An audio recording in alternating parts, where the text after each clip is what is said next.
AITA for refusing to drive 4 hours, so my sister doesn't have to drive through NYC? For context, my parents, 60 MAF, recently got my sister, 19F, a new car so she would be able to drive to FYI at college. However, since buying her car, my parents have not let her drive from Long Island through NYC. One of them would drive her car a couple hours, the other driving another car. They would stop somewhere, then go home together, while my sister would drive the rest of the way to college through rural upstate NY. My parents said they were concerned about her driving past the city, as she was inexperienced. At the time, I thought that this would be a 1 or 2 time thing, and that they probably want to let her not only get used to the car, but also driving through NYC. Flash forward today. My dad was diagnosed with vertigo and is unable to drive at this time. My mom asked me, 22 mess, to do the drive with her instead. However, I objected. This will be the 4th time this has happened, and I would not be compensated in any way, gas money, etc.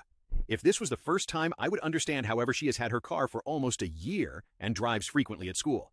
I asked my mom if this is what my sister wants, or if this is what she wants, advising she, sister, has a nice, new, safe car and in my opinion is more than capable of doing the ride.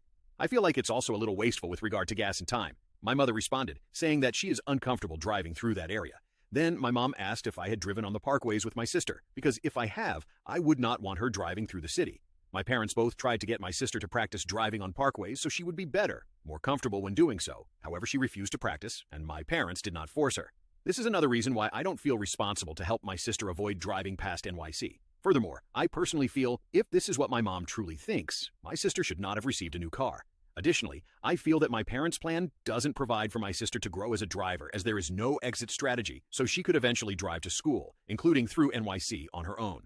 In the past, my mom has always emphasized with me that one day she will not be here, and I will have to do things on my own, claiming, "What would you do if I was dead?" However, I feel this sentiment was lost with my sister because she is the youngest. Also, I want to stress that it is my parents who want me to do this, not my sister. She wants to drive on her own but doesn't want to fight my parents in the issue. However, my objection to this request has been met with my parents saying, "This is only 4 hours of your life, and do it for us, not for your sister." I personally feel the request is frivolous, holds my sister back, contradicts the purpose of buying my sister a new car in the first place, given the fear of her driving ability, and warrants compensation to some degree for driving 4 hours. So, AETA?